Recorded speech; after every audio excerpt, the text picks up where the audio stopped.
इसके अंदर जो भी आपको एडिटिंग करनी है, जो भी आपको इसके अंदर काम करना हो डिजाइन के अंदर, तो ये सिलेक्शन है।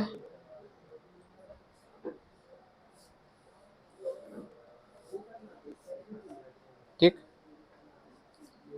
और यहाँ पे अगर मान लीजिए मुझे कोई नोड ऐड करना है, तो इसके अंदर कंट्रोल को होल्ड करना,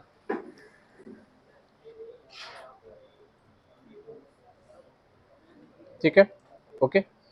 तो कंट्रोल को होल्ड करोगे तो ऑटोमेटिकली इसके अंदर नोड वगैरह लगा सकते हैं। सिंपली इसके अंदर दो कलर करने हैं, आधा सिलेक्ट करा,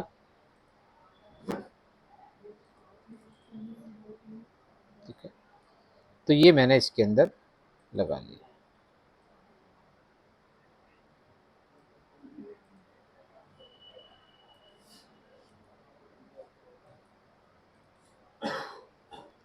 अब एक सिंबल बन गया मेरा, ठीक है।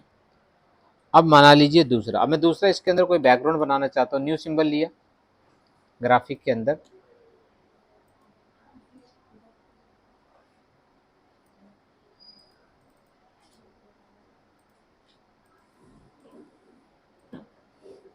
ठीक है,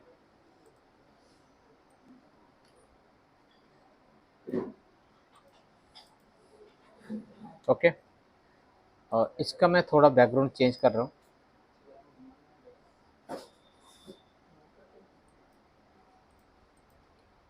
अब मुझे इसके अंदर कंपोजिशन में लेना है, तो पहला मेरे पास बैकग्राउंड ले ली, साइज में थोड़ा सा इसका एडजस्ट कर दूँ,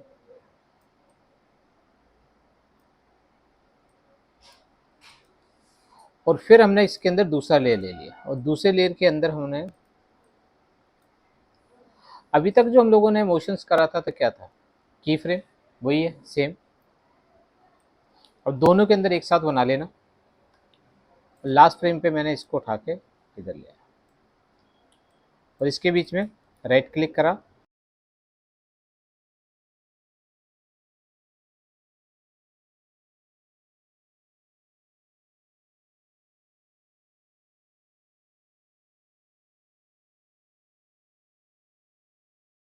अगर आपको, तो हम लोगों को क्या करना पड़ता है, एक पाथ गाइडलाइन चाहिए। तो गाइडलाइन लेने के लिए जिस भी पर्टिकुलर ऑब्जेक्ट को आपको पाथ के ऊपर मोशन देना है, तो उस ऑब्जेक्ट को सिलेक्ट करिएगा, राइट क्लिक करोगे, और यहाँ पर आपके पास आता है ऐड द मोशन गाइडलाइन।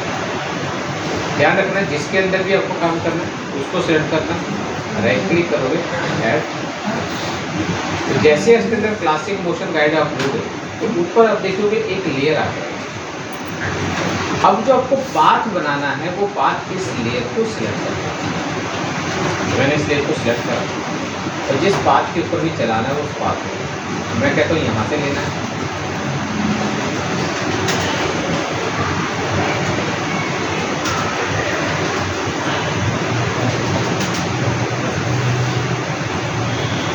ठीक।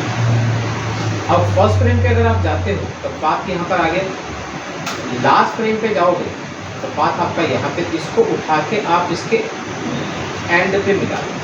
तो इसलिए मैंने बोला था ये सेंटर पॉइंट सेंटर पे रखना, तो ये जो सेंटर पॉइंट है वो इसके नोड के एंड पे, अगर आप देखोगे निकली, ठीक है। तो अब जो चलेगा, एंटर मारा मैंने तो पाथ के ऊपर, लेकिन इसकी जो ग्रेविटी है देखोगे वो सीधा सीधा ही चल रहा है। मैं कहता हूँ कि जैसे इसकी ओरिएंटेशन है, मतलब लाइन आपकी नीचे जा रही है तो इसकी ओरिएंटेशन नीचे आनी चाहिए, लाइन ऊपर जा रही है तो ओरिएंटेशन ऊपर होगी। तो उसके लिए फिर हमारे पास आता प्रॉपर्टीज में जाइएगा, और जिस पाथ के अकॉर्डिंगली काम करना है उस लेयर के ऊपर क्लिक करोगे, जहाँ पर आपके पास ये जैसे लास्ट टाइम में रोटेशन देखा उसी के नीचे आपके पास ये तीनों चीज़ें आ जाती। एक है ओरिएंट अलोंग द पाथ, दूसरा है कलर अलोंग द पाथ, तीसरा है स्केल अलोंग द पाथ, ठीक है। तो सबसे पहला मैंने करा ओरिएंट टू पाथ। जब ओरिएंट टू पाथ अगर आप करते हैं तो इसकी जो लाइन है, आपका ऑब्जेक्ट उस लाइन के हिसाब से आपको रोटेट करवाने के लिए स्केल दो काम करता है, एक तो साइज छोटा बड़ा करता है, दूसरा इसके अंदर थोड़ा सा बाहर, ये देखिएगा हल्का सा बाहर है तो रोटेशन एंगल आ रहा है, और इसको और लास्ट में जाके आप इसकी एंड,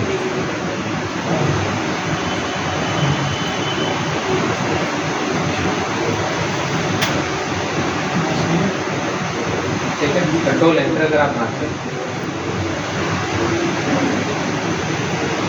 तो इसकी जो आपके पास ओरिएंटेशन है उसी पाथ के हिसाब से आपके पास। अब देखिए स्केल किसी भी पर्टिकुलर चीज़ का बड़ा करना तो एक पॉइंट पे क्या करना पड़ेगा, छोटा करना पड़ेगा, दूसरे पॉइंट पे बड़ा करना पड़ेगा। ठीक है, तो मैंने क्या करा है, यहाँ पे मैं कहता हूँ छोटा हो जाए और लास्ट पे जाके बड़ा। यहाँ पे अगर देखोगे, अगर आप छोटे से धीरे धीरे बड़ा हो, लेकिन अब मैं चाहता हूँ कि मुझे इस पाथ के अकॉर्डिंगली साइज में छोटा बड़ा यहाँ पे मैंने लास्ट में थोड़ा छोटा ही है, तो ये पूरा का पूरा एक ही साइज में चलेगा। तो इससे लिंक है इसका। हाँ, ये पाथ है गाइड के ऊपर, नीचे इसका। अब मैं चाहता हूँ कि मुझे इसका कलर भी उसी के हिसाब से चाहिए, तो किसी भी पाथ का कलर के लिए आप सिंपल पाथ को सिलेक्ट कर लेना। अब पूरा पाथ सिलेक्ट करना तो इस पर डबल क्लिक कीजिएगा तो पूरा हो जाएगा। या फिर ये जो गाइडलाइन है ना, क्योंकि पाथ किसके अंदर बना है, गाइडलाइन के अंदर ना, तो इस गाइडलाइन को सिलेक्ट करोगे तो पूरा पाथ सिलेक्ट होगा। प्रॉपर्टीज में जाइएगा, ठीक है, और इसके ऊपर एक बार क्लिक कर देंगे। जैसे क्लिक करोगे तो यहाँ पर आपके पास ये स्ट्रोक आएगा, तो स्ट्रोक के अंदर जाके यहाँ पे ग्रेडियंट ले लीजिएगा। जो भी ग्रेडियंट आप लेते हैं वही ग्रेडियंट का कलर उसके ऊपर वो डाल देगा। ठीक है, तो मैंने इसके अंदर ये ले ली। अब इसके नीचे आपके पास आता है, अब मुझे इस पर्टिकुलर कलर के हिसाब से करना है, तो फिर दोबारा से मैंने नीचे ले लिया। पहले तो क्योंकि ग्रिड लाइन ऊपर थी, लेयर को सिलेक्ट करा, यहाँ पे ले लिया कलर अलाउंग द पाथ। तो जैसे आप करोगे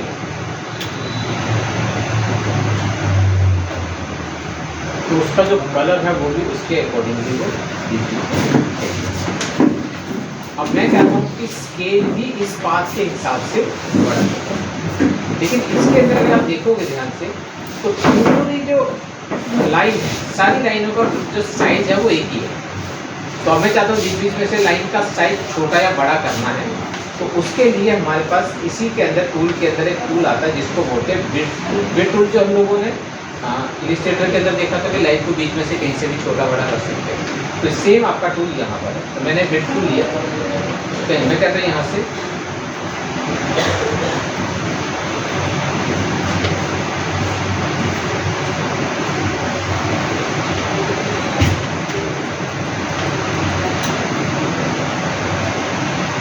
ठीक है, इस जगह से ये बिट टूल है। ठीक है, तो यहाँ पर भी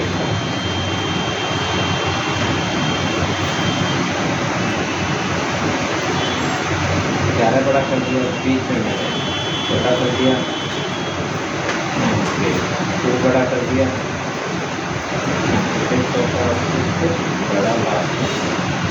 तो यहाँ पे देखोगे तो लाइन की बिट कहीं पे कम है, कहीं पे ज़्यादा है। अब इस बिट के हिसाब से आपका स्केल जो है, तो फिर से मैंने ये सेट कर स्केल अलाउंग द पाथ, तो तीनों को आपको। अब अगर आप देखोगे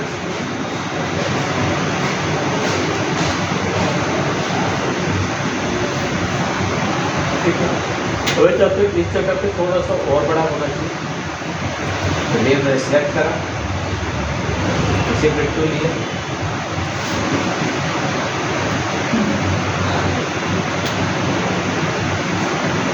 ठीक है, तो जितना भी बड़ा है कंट्रोल करने का सेकंड प्लान करेंगे। हाँ, तो स्पीड को कंट्रोल करना तो 3 लेयर है, 1 2 3। शिफ्ट को होल्ड करके तीनों कीज को सिलेक्ट कर लेना, और देन आफ्टर दैट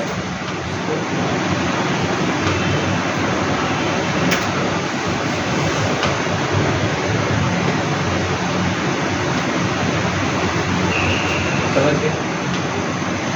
ये हमारे पास आता है कि जो स्केल वगैरह जो हम लोगों ने लिया है वो उसी के अकॉर्डिंग चला सकते हैं, जैसे भी आप स्केल का।